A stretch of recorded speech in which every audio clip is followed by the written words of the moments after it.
아브넬이 자기를 대신하여 전령들을 다윗에게 보내어 이르되, 이 땅이 누구의 것이니까? 당신은 나와 더불어 언약을 맺사이다. 내 손이 당신을 도와 온 이스라엘이 당신에게 돌아가게 하리이다.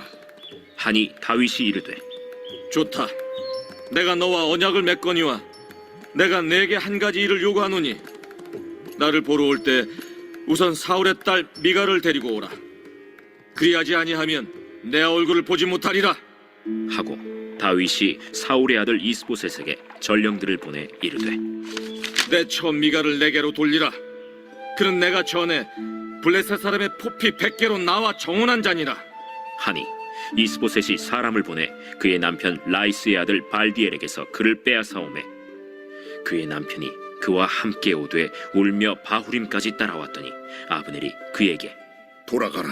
함에 돌아가니라. 아브넬이 이스라엘 장로들에게 말하여 이르되, 너희가 여러 번 다윗을 너희의 임금으로 세우기를 구하였으니 이제 그대로 하라. 여호와께서 이미 다윗에 대하여 말씀하시기를 내가 내 종 다윗의 손으로 내 백성 이스라엘을 구원하여 블레셋 사람의 손과 모든 대적의 손에서 벗어나게 하리라 하셨음이니라. 아브넬이 또 베냐민 사람의 귀에 말하고 아브넬이 이스라엘과 베냐민의 온 집이 선하게 여기는 모든 것을 다윗의 귀에 말하려고 헤브론으로 가니라. 아브넬이 부하 20명과 더불어 헤브론에 이르러 다윗에게 나아가니 다윗이 아브넬과 그와 함께 한 사람을 위하여 잔치를 배설하였더라. 아브넬이 다윗에게 말하되, 내가 일어나 가서 온 이스라엘 무리를 내 주 왕의 앞에 모아 더불어 언약을 맺게 하고 마음에 원하시는 대로 모든 것을 다스리시게 하리이다. 이에 다윗이 아브넬을 보내매 그가 평안히 가니라.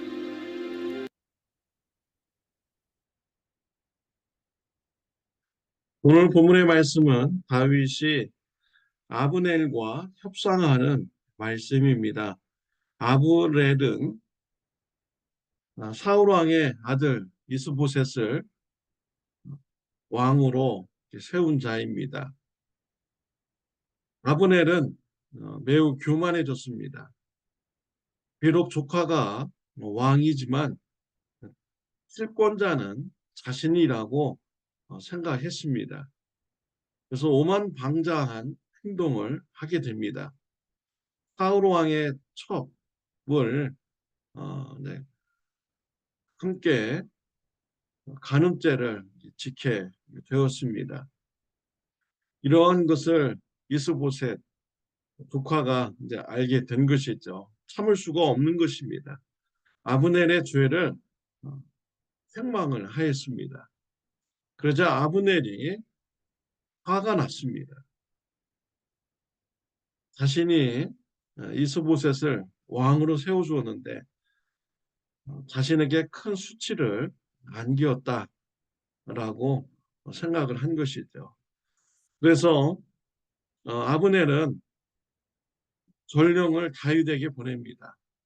내가 당신을 이스라엘의 왕으로 세우도록 하겠다라고 협상을 제안을 합니다. 이러한 협상을 받은 다윗은 흔쾌히 협상을 받아들입니다. 이것은 다윗의 큰 실수입니다. 다윗이 아브넬의 협상 제안이 들어왔을 때 하나님 앞에서 기도하였다라는 이러한 말씀이 기록되어 있지 않습니다. 아브넬은 지금 다윗에게 자신이 다윗을 왕으로 세우겠다라고 호언장담하고 있습니다. 아브넬이 다윗을 왕으로 세워줄 자입니까? 다윗을 왕으로 세워줄 자는 오직 하나님 한 분뿐인 것이죠. 아브넬이 하나님 자리에 앉아가지고 다윗을 왕으로 세워주겠다라고 말하면서 협상을 제안을 한 것입니다. 12절에 보면 끝부분에 보면 내 손이 당신을 도와 온 이스라엘이 당신에게 돌아가게 하리이다 라고 이렇게 협상을 제안하였습니다. 다윗이 이 협상을 받아들여서 아브넬을 헤브론에서 만나서 만찬도 나누고 이제 돌아가게 됩니다. 그때 아브넬이요 또 이렇게 말하죠. 아브넬이 다윗에게 말하되 내가 일어나 가서 온 이스라엘 무리를 내 주 왕의 앞에 모아 더불어 언약을 맺게 하고 마음에 원하시는 대로 모든 것을 다스리시게 하리이다 라고 하였습니다. 아브넬은 계속 호언장담합니다. 자신이 다윗을 이스라엘의 왕으로 세워주겠다라고 호언장담하였습니다. 다윗의 마음이 어땠을까요? 아브넬만 믿겠다라는 이런 마음이 들지 않겠습니까? 다윗의 입장에서는 협상이 잘 되면 동족 간의 전쟁을 피할 수가 있는 것입니다. 또 많은 사람들이 죽는 것을 방지할 수가 있는 것이죠. 생각할 것도 없이 그냥 협상을 받아들이면 제일 좋은 정치적인 수단인 것입니다. 근데 다윗이 이것을 함정이라는 것을 간과한 것입니다. 왜 하나님께 물어보지 않았을까요? 왜 하나님께 기도하지 않았을까요? 아브넬이 하나님 자리에 앉아가지고 다윗을 성공시켜 주겠다, 출세시켜 주겠다, 왕이 되게 해주겠다라고 하는데 왜 그것을 의심하지 않았을까요? 하나님께서 이런 것을 허락하시겠습니까? 아브넬이 하나님 자리에 앉아가지고 다윗을 조종하려고 하는데 하나님께서 허락하시겠습니까? 아브넬이 협상을 마치고 돌아간다는 소식을 요압 장군이 듣게 되었습니다. 요압 장군이 화가 났습니다. 요압 장군은 다윗의 부하입니다. 다윗의 조카이기도 한 것이죠. 근데 이 요압 장군이 아브넬을 따라갑니다.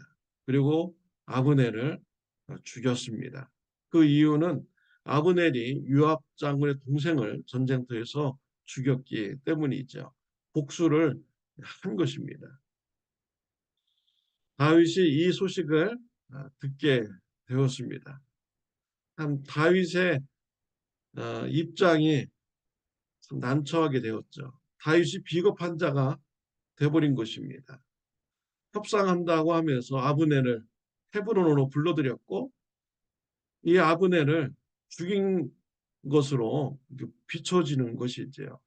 아주 비겁한 수단을 쓴 자로 다윗이 비춰지게 된 것입니다. 또한 다윗의 모양새가 어떻습니까? 헤브론에서 왕은 다윗인데 다윗 허락 없이 다윗 부하 요압 장군이 협상하러 오고 돌아간 사람을 죽여버린 것입니다. 다윗의 허락도 받지 않고 그 밑에 있는 장군이 마음대로 가서 사람을 죽인 것이죠. 왕의 모습이 허수아비처럼 보이는 것입니다. 다윗은 왕의 자리에 앉아 있지만 실제 권력은 요압 장군이 가지고 있구나 이렇게 비춰지게 되는 것이죠. 다윗의 모습이 허수아비라는 이런 존재로 보이게 되는 것입니다. 다윗이 참 망신당하게 된 것이죠. 다윗이 이것을 마음에 앙심으로 품었습니다. 곧바로 요압 장군에게 징계를 내릴 수가 없었어요. 요압 장군이 그만큼 다윗에게 중요한 인물이었습니다. 다윗은 자신이 늙어서 죽을 때 그 아들 솔로몬에게 유언합니다. 내가 죽으면은 요압 장군도 가서 죽여라. 그가 아브넬을 죽였기 때문이다. 라고 이렇게 말을 합니다. 다윗 평생에 요압 장군의 이런 일을 마음에 두고 사는 것입니다. 다윗이 왜 이러한 난처한 입장에 처하게 되었습니까? 왜 이런 수모를 당하게 되었습니까? 하나님께 물어보지 않은 것이죠. 하나님께 먼저 기도하고 물어보았다면, 그리고 자신을 왕으로 세워줄 분은 오직 하나님 한 분이라는 것을 그가 확신하면서 신앙생활을 했다면 이런 입장이 되지 않았을 것입니다. 이런 창피를 다윗은 당하지 않았을 것입니다. 사랑하는 성도 여러분, 저와 여러분들이 의지할 분은 사람이 아닙니다. 저와 여러분들이 의지할 분은 오직 하나님 한 분입니다. 주위에 있는 사람들이 당신을 성공시켜 줄 것입니다. 라고 하면서 다가올지라도 오직 하나님 한 분만 의지하시기를 바랍니다. 오직 하나님 말씀만 따라가는 자가 되시기를 바랍니다. 누가 여러분의 왕입니까?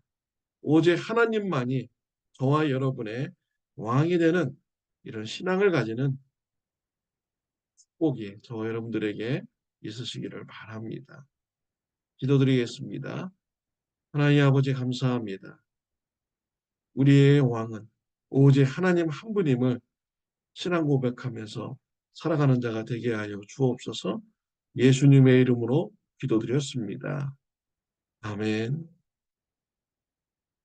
네, 오늘은 토요일입니다. 내일 주일 예배를 위해서 중보 기도해 주시길 바랍니다. 내일은 M국 L 선교사님, 우리가 모두 알고 있는 L 선교사님께서 오셔서 말씀을 전해 주십니다. 은혜의 시간이 되도록 기도하여 주시기를 바랍니다.